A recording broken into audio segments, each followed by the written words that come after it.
Hello and welcome everybody to Network 2020's webinar with Professor Steve Tsang on China's rise to global power, Xi Jinping Thought. We are delighted to have everyone join us today. As people jump on the call, we will just get started with some brief introductions about Network 2020 and Professor Tsang. Very briefly, for those who are joining us for the first time, Network 2020 is a New York-based nonprofit, and we're really focused on bridging the gap between the private sector and foreign policy worlds. We do this in a number of different ways through briefings like this. We have member-only discussions online and hopefully in person soon.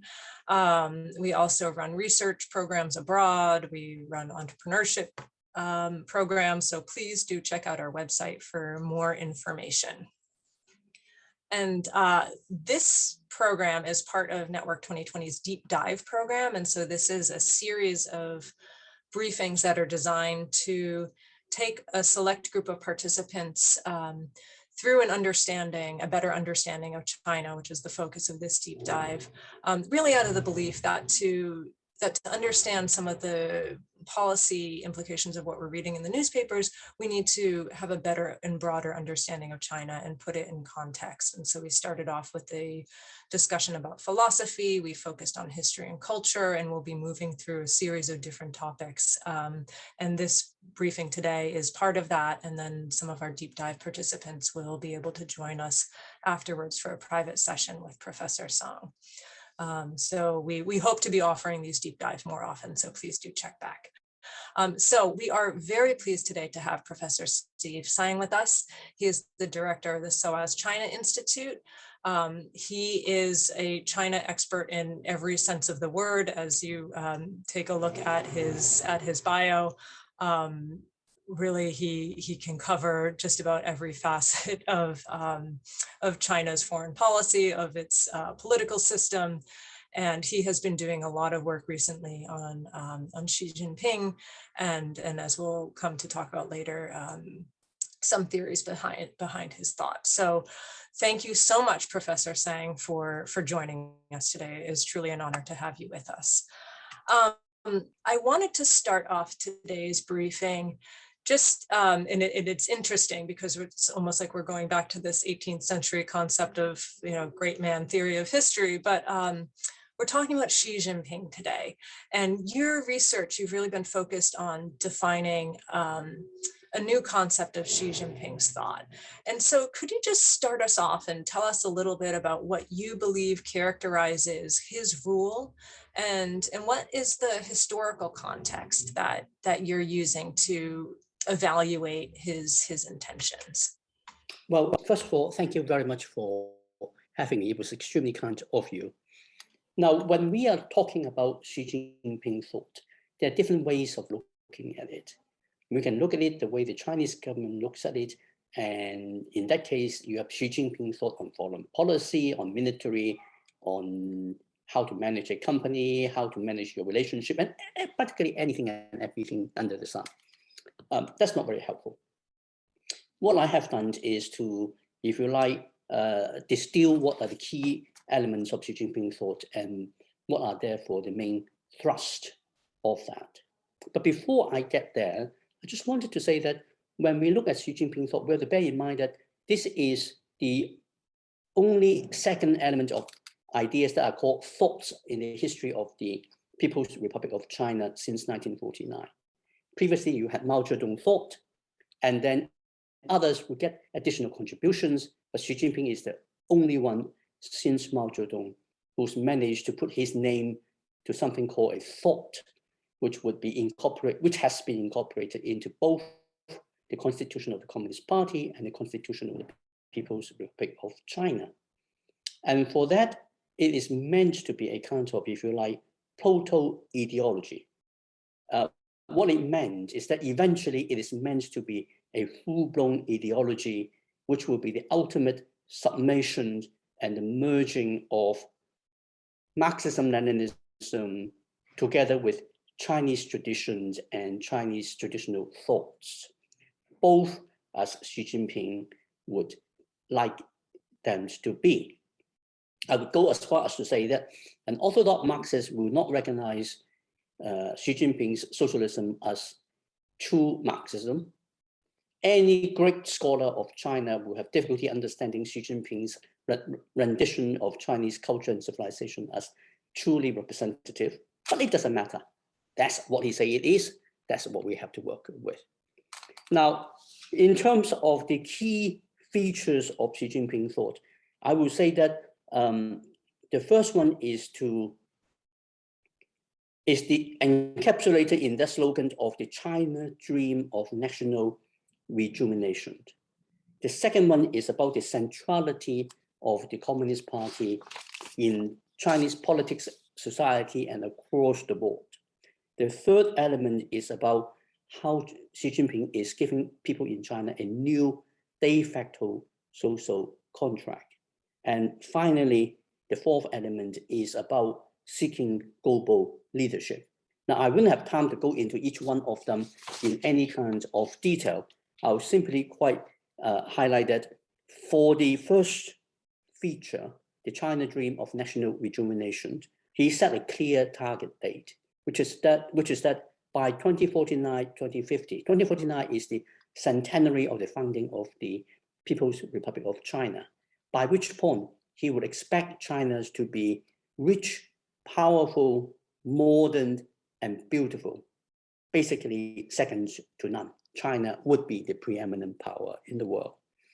The second feature in terms of the centrality of the Communist Party, we have to bear in mind that Xi Jinping, even though he doesn't mention Lenin or Leninism, he only talks about himself as a Marxist.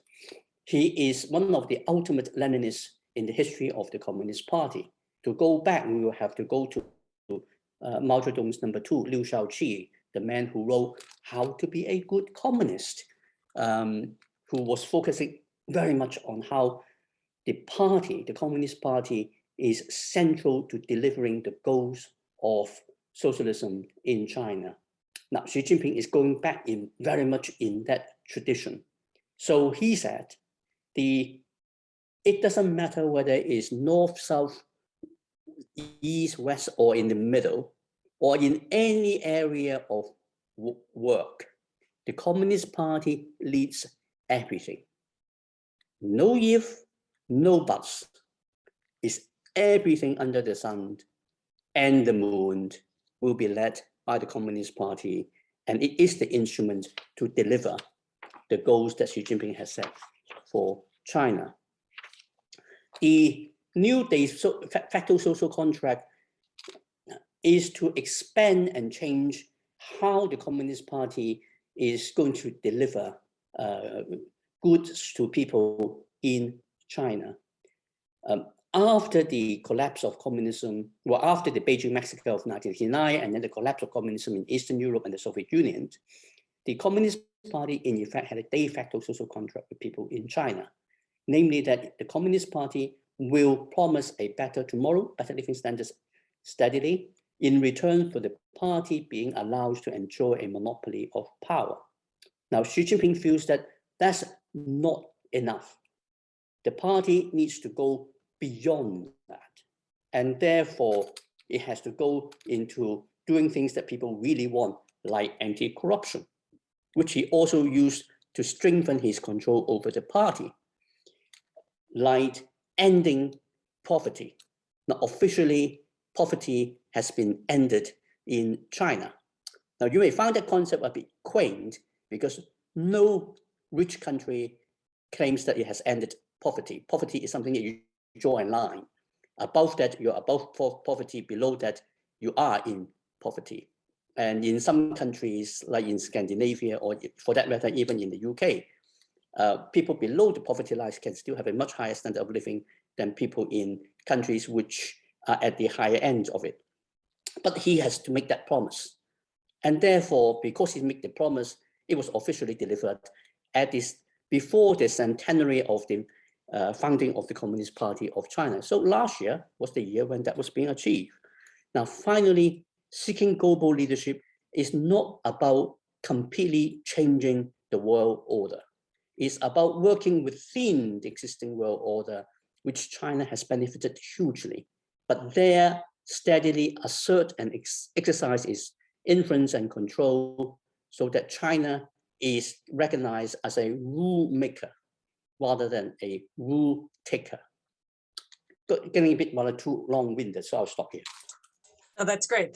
Thank you very much. There are a lot of interesting areas to delve into, so I hope we can get into some of that further. I did want to pick up on one. You're talking about how he considers himself more of a Marxist, but there's so many characteristics of Leninism, and you're describing China's new political framework as consultative Leninism. So could you just talk, where most of us on the call are generalists, could you walk us through what that looks like in reality, some concrete examples of those features at work, and how does that differentiate China from other communist states? How does that work in reality? Thank you, fantastic question. Before I answer that, I'll make a disclaimer. I am the author of Consultative Leninism. I'm also the harshest critic of consultative Leninism, because I think consultative Leninism is beginning to become not so applicable to China. And I'll explain why. I think intellectual honesty is important, so I wanted to make that point from the very beginning. Now, the consultative Leninism system really is a post-Mao Zedong, post-Deng Xiaoping political system in place in China. It is a system whereby the belief in the ideology, in Marxism, Leninism, or communism, or socialist, Chinese socialism, really was not having much traction.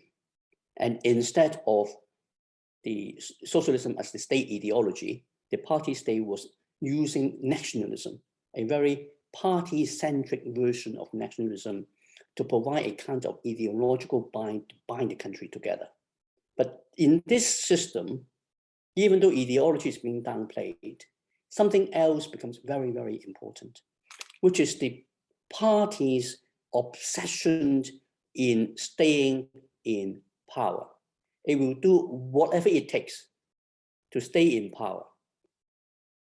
If it means delivering goods, it will. If it means repression, it will. It's not just one or the other, it does both. But that focus is totally unrelenting. And it takes over every other priority in all policies, domestic or foreign. It is also a system that focuses a lot on changes and reforms in the political arena. So it's constantly trying to improve on the delivery of governance. But at the same time, we should not get confused as to see that as political reform, because in the English language, when we talk about political reform, we usually have a sort of progressive connotations to it. It's moving in the directions towards some element of democratization. That's absolutely, totally, completely not on the agenda. If anything, the exact opposite. The changes in the governance and in the political arena are there to make sure that there is no demand for democratic reforms. Because democratic reforms fundamentally challenge the first precept, the central importance of keeping the Communist Party in power. And it's also got an economic policy element, which is the practice of a very pragmatic approach to the economy, whatever it takes. Is your building on the old Deng Xiaoping words of, doesn't matter whether it's a black cat or a white cat, it's a good cat if it catches mice. So you have a huge amount of pragmatism to manage the economy, and that allows for a significant element of developments that look like capitalism, like a very raw type of capitalism in China. But in reality, the party state remains committed to keeping a Leninist system very much in power. And it also used and introduced and revived many different means, from the Maoist to the non-Maoist way, to consult the general public. And the most important part of it is what is called the Maoist principle of the mass line. And the mass line is also called from the masses to the masses. Let me explain. What it is that the party will go out to collect ideas from the people and feed that into the policy-making process. And the party makes the policy, but pull in enough elements from the public opinions that it has gathered so that people can recognize some elements of it as being their input and use the enormous propaganda machinery of the Communist Party to go out and spread that message and get everybody to buy in and say, this policy of the party is what you all want. Your policy, embrace it. So it's constantly shaping people's opinions and carry them forward. But that consultative Leninism also includes a strong element of institutionalization, including the institutionalization of the secession process. And it is a collective leadership at the top. Under Xi Jinping, both of these are being changed. The secession arrangement is being put to an end. There's no longer certainty about who is going to succeed or how that is going to happen. And collective leadership is now being replaced by a strongman leadership. Now, with those changes, I'm beginning to wonder, and also the increased use of digital technologies to make the party able to assert much more effective and stronger control over the country and society, is making the consultative Leninism model less and less applicable. I think we might need to change some things to make it work better. Thank you. You actually just preceded my next question, which was going to be whether or not there, if the rule number one is to keep the party in power, are there any other elements, including this idea of technology and digitalization, that are at odds with that? And so just to pick up your last point about maybe this framework isn't as applicable anymore, where does that head from here then? What is the direction that you see that going in? Well, one possibility is that China is moving towards some kind of a digital totalitarian system. It's not a return to the totalitarianism of Mao Zedong's days. The Maoist totalitarianism, like the Stalinist totalitarianism, was summary. Basically, they control everything, every element of your life and your thinking and your relationship with your families and everybody. We are not, I don't think, going back to see something quite like that, but it's a much more selective use of technologies that enable the digital technology for the party to control people where it matters to the party, and still allow for scope for people to have much more space for their personal life. So your social credit system, for example, is in the process of being introduced. If you do certain things which are approved of by the party state, you gain social credit. If you do other things which are clearly disapproved of by the party state, you lose social credit. And that provides a kind of basis for you to be given an advantage, promotion, or you being put in a very difficult situation, perhaps denied travel of the high-speed rail to begin with, other travel, or you get yourself in jail or otherwise being punished much more harshly. So we're seeing that being applied. Brings to mind I think it was the Netflix show Black Mirror of a few years ago. Just switching gears a little bit, I wanted to talk a little bit about the relationship between foreign policy and domestic policy. So could you just help us define the relationship between Chinese domestic politics and foreign politics and China's foreign policy under Xi Jinping? And how has that dynamic evolved under Xi's rule? Okay, if you would allow me, I'll start off before Xi Jinping, because there is a certain element of continuity is not all totally new under Xi Jinping. My earlier points that the party's interest comes first in all policies applies to foreign policy as much as it does to domestic policy. And this perhaps would explain why, believe it or not, for all that people tells you about the increase in Chinese military power and the spectacular growth of the Chinese military budget, the Chinese government spend more money on internal security than it does on external security. And that shows you a kind of their priority. And this primacy of the party's interests, I think, can be explained or illustrated by two examples. One is China's policy towards North Korea. The other one is China's policy towards the promotion and defense of authoritarianism anywhere and everywhere. I'll do the short one first, the second one, the commitment to support authoritarianism. Now, if you look at China in the way that the Chinese government defined it, so it includes Taiwan and Hong Kong as well, rather than the mainland of China, at least certainly until, say, a bit over a year ago, you would have noticed that in Hong Kong, they would have been perfectly able to practice democracy as you understand it in the United States. And in Taiwan, it is a flourishing democracy.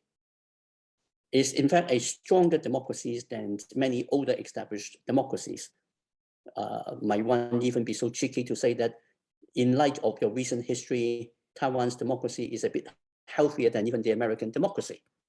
It is that extreme.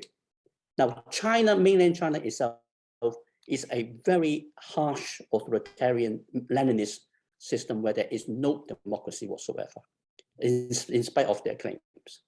So Chinese people can flourish very well in a completely Leninist system as they can in a hybrid system in Hong Kong or a true democracy in Taiwan. There's nothing in the national interest of China, if you define national interest as based on the best interest of the people. That requires the government to either support democracy or support authoritarianism. But the party state has a clear policy to make the world safe for authoritarianism, because allowing democracies to flourish will feed the so-called color revolutions, for which the ultimate goal, as seen by Beijing, is the American efforts to change the Chinese political system into a democratic one, meaning the end of the Communist Party's monopoly of power. That's one. Korea. Why should China support North Korea? Why is it in China's national interest to support North Korea? China, at least for the last 30 years, maintains far stronger and more positive and beneficial relationship with South Korea than it does with North Korea. North Korea has been trouble, even though it's a formal ally of China, but it's trouble for China. China has a policy of no nuclear weapons on the Korean Peninsula. Who has nuclear weapons on the Korean Peninsula? Not the South, it's the North. So if North Korea should collapse, what could happen? Well, there would have to be some kind of unification. The South would have to take over the North one way or the other, willy-nilly. And since the Southern government was much more friendly to China anyway, it shouldn't be a problem for China. As a buffer against the Americans, about what? I mean, if South Korea were to take over the North, South Korea will, or the United Korea will inherit the nuclear weapons from the North. And your government, the United States government, will want to make sure that no nuclear weapons stay on the Korean Peninsula. You will have a bit of a tussle over will the United Korean governments give up nuclear weapons or not, on whose terms, how. Relationship with the United States is going to be difficult and tense. At the moment, even with a trigger force on the Korean Peninsula, you are grossly underutilizing the number of air and other bases you have on South Korea. So on what basis would the United States ask for new American bases to be built on northern part of the Korean Peninsula and therefore be a threat to China? That's just not going to happen. Refugees flooding into China? Pull out Google map, look at the terrain between North Korea and China. Extremely mountainous, very difficult terrain. The entire population along the Korea-China border is less than about half a million people. So everybody from babies to grannies all leaving North Korea and flood into China, you're talking about 500,000 people. That's not going to happen. And if you have a refugee crisis, Japan, US, other countries will be helping with the resolutions of the Korean refugees. And in any event, why would North Korean refugees flood to China? I mean, why would, when they have a choice of being second-class citizens in their own country and being treated as less than third-class citizens in a country that doesn't want them, why would they not just stay and try to put pressure on the new United Korean government to treat them better rather than have to be running into China with the Korean People's Army on the south side of the Yalu River and the Chinese People's Liberation on the north shore of the Yalu River, not wanting them to cross. But they can't afford to lose North Korea because they know that every Chinese citizens know the North Korean regime continue to exist because of support from the Chinese Communist Party and China. If the Chinese Communist Party cannot support and will not support a fellow party in North Korea to stay in power, it raises questions whether the Communist Party of China has the political will domestically to do whatever it takes to stay in power. Now that has to be squashed. That's a party interest, not national interest. Thank you. That's fascinating. We are getting a lot of questions in the Q&A box, so I think I will turn there a couple minutes early just to make sure we can get through as many questions as possible. And so a reminder to everyone who's listening, if you would like to ask a question, please do put it in the Q&A box. So let me see, I just wanted to go through. There are a lot of good questions coming in. So I'm going to switch gears a little bit, and we have a question about climate from Derek Harvey, who says that, who's a big climate believer for well over 20 years. And so every issue to him is secondary. And he asks, he says, China is key to any chance of keeping the world from too much warming. The US and China have to work together. Could you please comment on China's current thinking about whether it will be willing to have an aggressive policy to achieve major climate results? So where does Xi Jinping stand on climate and China's role in that equation? On that, he would like to do a Boris Johnson, which means that he wants to have the cake and eat it. The Chinese government under Xi Jinping is very clear about the environment. They really want to do something about it. It's not just rhetoric, it is for real. The commitment is definitely there. But there are certain parameters, which is that all these can and should be done without in any way destabilizing the situation in China or in any way posing any threat to the party's hold to power.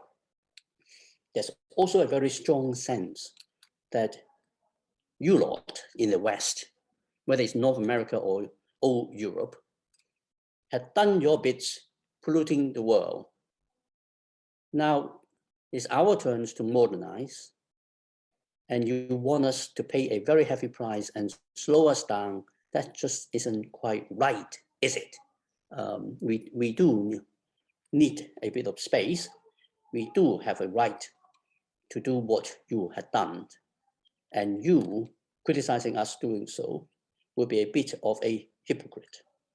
So there is therefore this commitment from their perspective, a very ambitious commitment to reach zero emission by 2060. You can see that as both ambitious, or you can see that as Jesus Christ.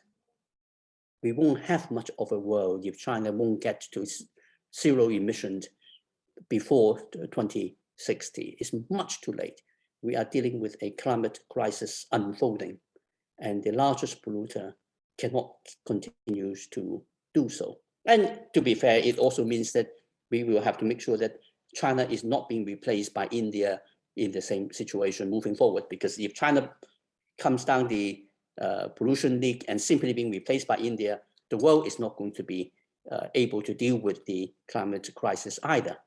But that is not as high on the priority list for the Chinese government than doing what is necessary for the best interest of the Communist Party.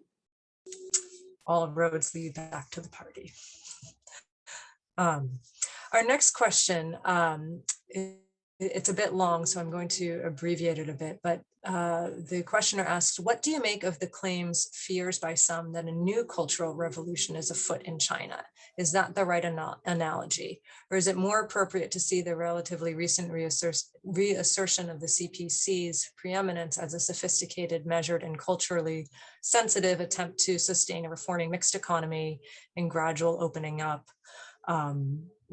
There's a lot of qualifiers on there, but in short, do you think that there is a new, what do you think about the assertion that there's a new cultural revolution afoot? I may disappoint some of you. I don't see that as a particularly helpful way of seeing where things are going in China. Xi Jinping is not looking back. He is not trying to bring China back to the Cultural Revolution era. And we also have to bear in mind that the number one target in the Cultural Revolution was the party which was at the time led by, yes, Liu Shaoqi, the name I mentioned previously as the ultimate Leninist before Xi Jinping. The Cultural Revolution was launched by Mao Zedong because he felt he was being sidetracked by the party system, which was doing things in a direction that was not following his orders. And in order to seize back control, he had to take the party down. And of course, the first target was Liu Shaoqi, because Liu Shaoqi was the head of the party organization at the time. Xi Jinping is moving forward. Xi Jinping used a lot of language which Mao had used. It's very easy, therefore, to think that Xi Jinping is simply reviving Mao. Xi Jinping is intensely comfortable with Mao Zedong and Mao Zedong thought and Mao Zedong's legacy. He's not apologetic about anything Mao Zedong did, whether it's the Cultural Revolution or the Great Leap Forward that resulted in 14 million Chinese being starved to death in a period of 3 years. He's not apologetic about any of those, but he's not trying to go back to those. He is attempting a new kind of signification of Marxism-Leninism. He is trying to make the new Chinese socialist ideology, Xi Jinping thought, into something that will guide China to move forward as a global dynamic leader and highly competitive in the most advanced of technologies, and show the world that the Chinese system, the Chinese Leninist system, works better than everybody else. Now, he may not get what he wants, and the chance is that he may put China on a very difficult trajectory, but that's not the same as a return to the Cultural Revolution. Thank you. Kind of picking up about internal dynamics, we have a question from Priyam Sen, who asks whether or not you can speak about internal rivalry in the standing committee. So we have Xi as the head, but of the other leaders, what are the dynamics within the top echelons of the party right now? Excellent question. Short answer is there is resistance, but no opposition within the party leadership. Now, if we look at the top, the very, very top of the leadership, is a committee of 7. It's the Politburo Standing Committee, of which Xi Jinping is the head. Deliberately not using the word chair, because he is much more than being a chair. Now, for the 2 Chinese leaders before Xi Jinping, or indeed for the Chinese leaders before, after Mao Zedong, they were, if you like, first among equals. In the case of Deng Xiaoping, a lot more first than the others, and not even formally occupying one of the Politburo Standing Committee seat all the time. But for Jiang Zemin, for Hu Jintao, they were really just first among equals. His colleagues in the Politburo Standing Committee at the time, 9 rather than 7, were able to contradict him on policy matters and discuss and debate.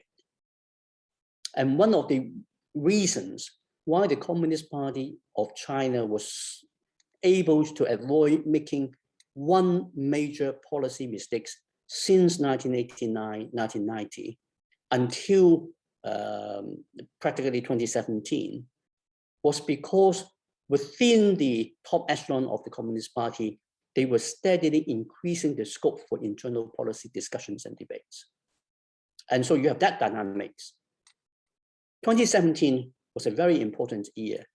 2017 was the year of the 19th Party Congress, when Xi Jinping completely consolidated his power after his first term of 5 years.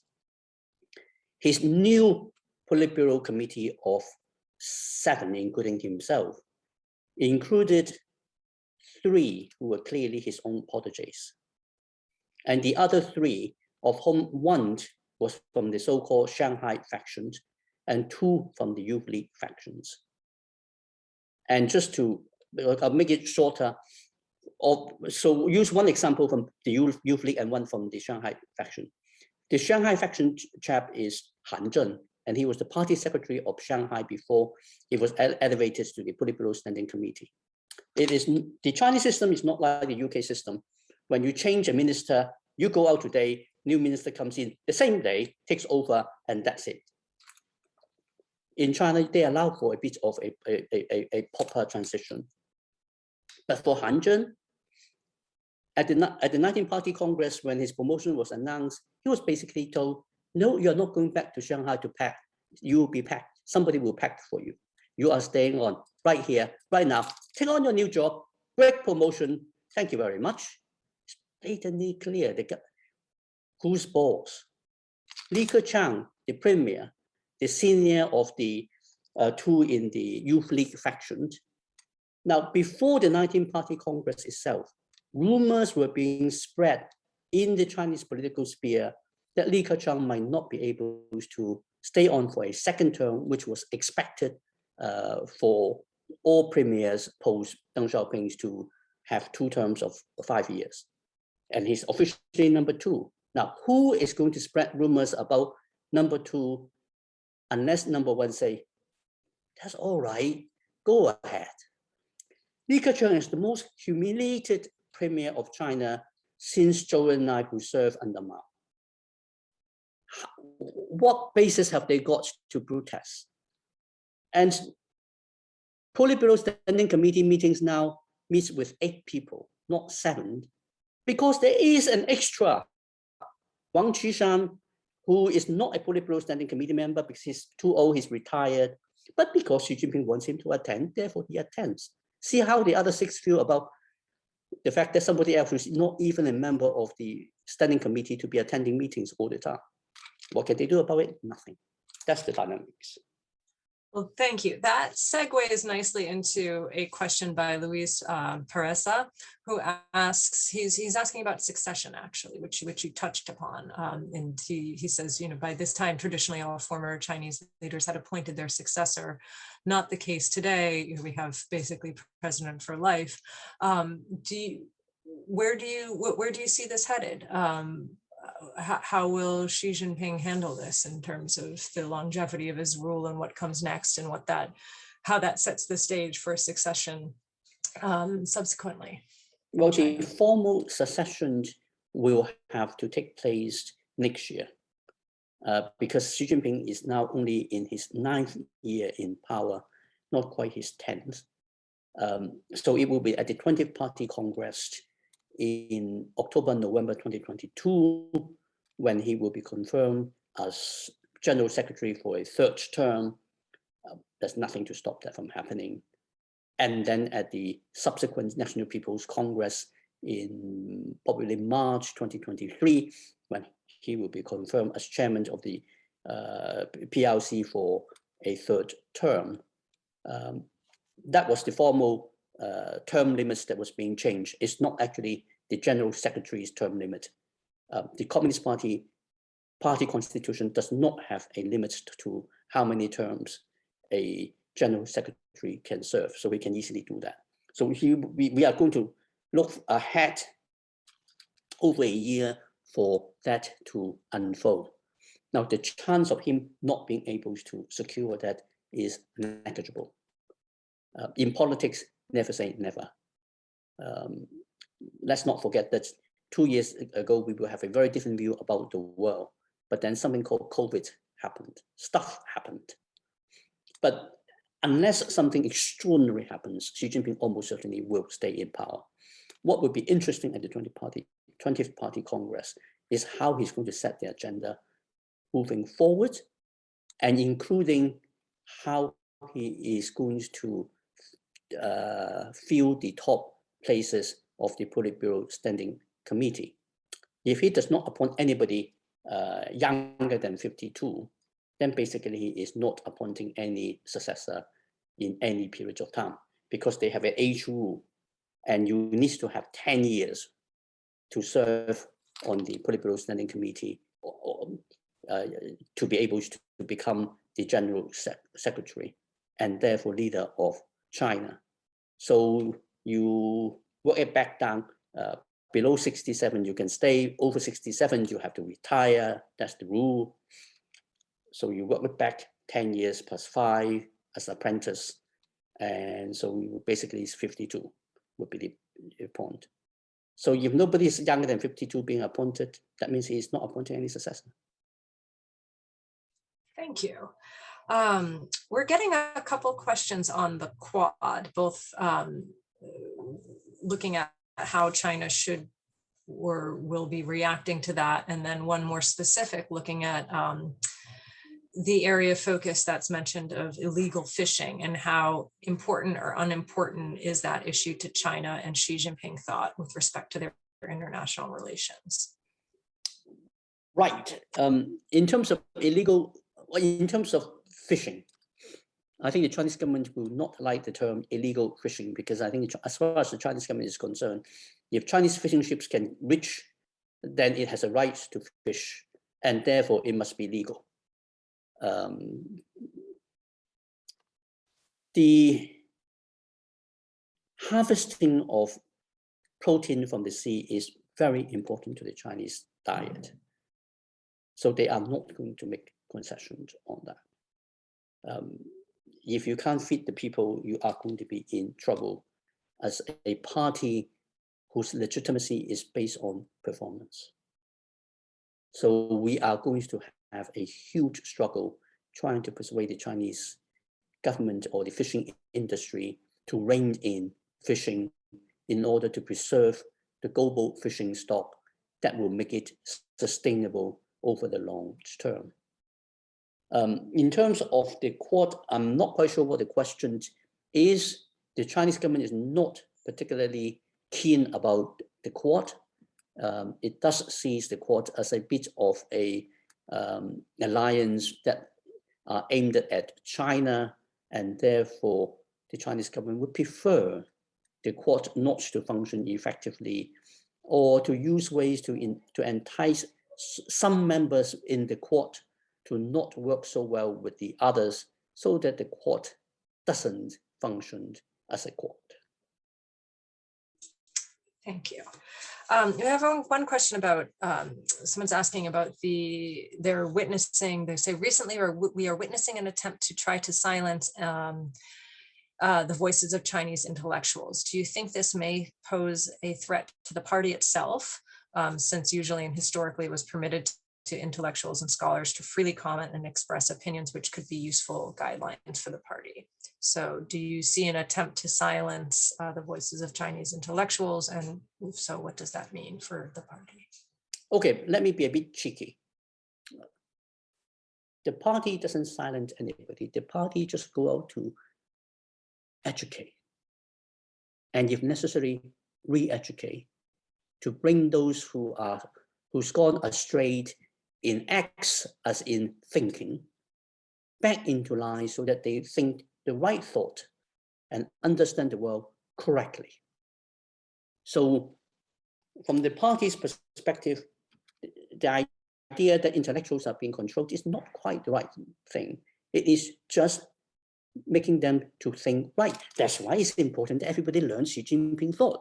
If everybody learns Xi Jinping thought properly and know how to think like Xi Jinping thought guides, there wouldn't be any problem, and people wouldn't have to be put in jail or being fired from Tsinghua University or any other university. Now, to put it off on the other side, using plain English, controlling people's mind is essential to the parties staying in power. So this is not only about your high-profile public intellectuals who are being silenced. It's about the entire education curriculum. The party state must control this entire national curriculum and the delivery of education. Otherwise, it could risk losing control of the thinking of its people, who could then pose threats and challenges to the party state. And bear in mind that from the party state's perspective, whatever it does, it is doing for the good of China as a whole. The party state owns China. Again, that theme resonates pretty strongly. So I'm getting that main point. We have a question about from Donald Emerson, who asks, how do you interpret China's request to join the CPTPP, so the Comprehensive and Progressive Agreement for the Trans-Pacific Partnership? The masterstroke of diplomacy. Why not? I mean, if you were running the government in China, why would you not apply to join CPTPP? What have you got to lose? By applying to join CPTPP, you put Japan on the spot, because Japan is the country that is coordinating CPTPP. For Japan to reject China, it puts Japan's relationship with China in a difficult position. For Japan to beg for China to admit China into CPTPP, that would be the best ever self-created Trojan horse in human history. Because once China is in CPTPP, given the size of the Chinese economy, it will become the dominant member of CPTPP. And if China joins the CPTPP, oh, what would that leave the United States? And if the United States wants to join, it will have to get approval from China. And by China applying for CPTPP, it will make it very difficult for Taiwan to join CPTPP too. And if in the end, China doesn't succeed because the conditions required for membership of CPTPP are a bit rather difficult for China to meet at this stage, then it's quite clearly that they're ganging up against China. So all patriotic Chinese, think about this. What a wonderful country we are, and how are we being treated by our neighbors? I mean, the party's got nothing to lose. Why would they not do it? Sorry, lost my mute button there for a moment. Fantastic. Well explained. Right now, I'd love just to hear you talk a little bit about what you think some of the greatest challenges are that you think that Xi currently faces, either globally or domestically, and what types of solutions do you think he's going to take to address those challenges? I think the biggest challenges are mostly domestic rather than external. I mean, in terms of external challenges to China, I mean, let's be very realistic. Which country threatens China? Which country can threaten China or will threaten China? None. China doesn't face any serious external threat. The kind of real challenges that we all face, like climate change, is a global problem. And China is not interested or ready to take leadership on confronting climate change. So it is not going to be the ones that feels it is most affected, even though in practice, China may be one of those countries that will be more heavily affected by the effects of climate change than many other countries, but they don't really quite see it that way. Now, in terms of your other souring of relationship between China and many different parts of the world, it is not something that worries Xi Jinping all that much. The so-called wolf warrior diplomacy has materialized in the last few years because Xi Jinping is comfortable about it. I mean, Xi Jinping is the man who originally said to Chinese officials and diplomats that good comrades should not be afraid to unshear their soul and use that to defend the dignity of China and the feelings of the Chinese people. Now, once you have that clarion call being called out, diplomats have a vested interest to play to the gallery of one. I don't know how many of you have dealings with Chinese diplomats over the years. One thing's very clear is that Chinese diplomats have become much more professional, much more competent than their predecessors. They are very able, smart people. They are not stupid. They know the counterproductive effects of wolf warrior diplomacy. But every single major wolf warriors amongst the diplomats have been promoted. Nobody has ever been punished. So what do? You join the bandwagons of wolf warriors, or you play the good traditional diplomats and be seen as a coward or at worst a traitor to the cause of the Chinese people, not defending the dignity of the Chinese nation? Straightforward. That can happen because the big boss says, yeah, I approve. That shows how much he is worried about what the rest of the world think. I mean, to release the 2 Canadians, which is great news, but to release the 2 Canadians that were held hostage in return for the release of Meng Wanzhou of Huawei confirms that the Chinese government practiced hostage diplomacy. They don't have to do that. They could have allowed for a bit of a space to do it, to make it look less related, with clear statements saying that some sort of clemency is being announced, but it's got nothing to do with the release of Meng Wanzhou. They are totally at ease. They're not worried about that. Excellent examples. And for those of you who are interested in the wolf warrior diplomacy, we did a briefing on that with Rick Hornick last year that's available on our YouTube page. That leads really nicely into a next question, which will probably be our last question depending on time, but it's from Arlette Laurent, who asks, do you think there are possibilities today for de-escalating present tension seen as mutually beneficial to Xi and to the West? So how can we de-escalate? And is the ball in one side's court or not, as you may have alluded to in your past answer? I think we should de-escalate. I think escalation of tension between China and the United States is a dangerous thing. I mean, we may not be anywhere near escalation into a military confrontation, but escalations ultimately go in that direction. And we are talking about two major nuclear powers in the world. The idea, the prospect of a military confrontation of any sort between China and the United States is something that every sane person should try to work to avoid, not just minimize.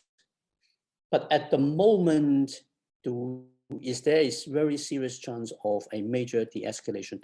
I think it's going to be very, very difficult, if not practically impossible. I think on the Chinese side, there is just no chance that Xi Jinping can appear to be soft to the US or any other power before he back his third term, and therefore the confirmation that he will be leader for as long as he wants. On the US side, you are in a much better place than me to say so. But for an outside observer, it does look like to me that there has been structural changes in how the United States, both government and people, see China and its relationship with China. And it is, again, very difficult for the US government to appear being soft on China. And therefore, I think we are going to see tension being maintained, certainly for the next year or two. Now, beyond that, I think a lot will depend on whether both sides are able to find enough common ground to try to de-escalate. If they don't, well, then we will see who will be the next president in the United States. And a change of president at your side potentially has more scope for new initiatives to be taken. But let's not forget that the Biden administration did not come forward as originally particularly hardline on China compared to the Trump administration. But it is still taking a very robust position, which was not unexpected.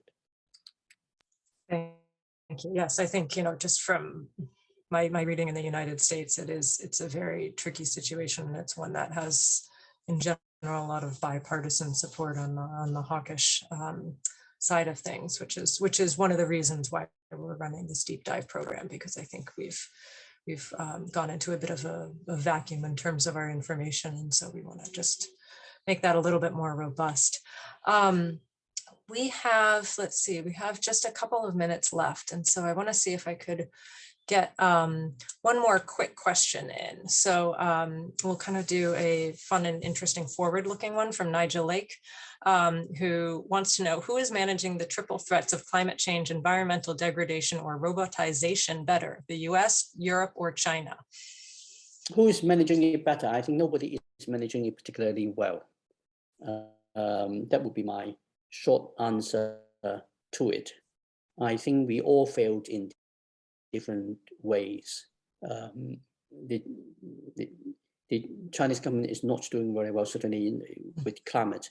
In terms of the robotics technologies, they are actually doing very, very well, but in some ways actually too well, because they are combining that with the artificial intelligence and surveillance technology, where they are probably more advanced than anybody else at the moment. I think there is an expectation that because the United States is the United States, there is an unfair expectation that we expect the United States to provide a leadership, which we are not quite at the moment seeing. And there's also an unfair expectation that we expect Europe to provide a moral leadership, not political leadership, but moral leadership. And we are not exactly delivering that very well either. So sorry, nobody gets a particularly high grade for this essay. So we've found some areas for improvement for sure. With that, Professor Tsang, thank you so much. Thank you to everyone who asked questions. For those of you who have the link for the private discussion next, you know who you are. You can please leave this webinar and join that link. The same applies to you, Professor Tsang. So we'll see you momentarily. Everyone else, thank you so much for joining us today.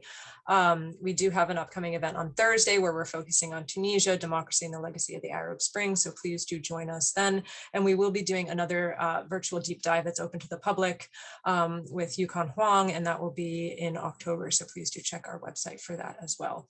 So thank you all. And we will see the discussion participants momentarily. Thank you, Professor Tsang. Thank you.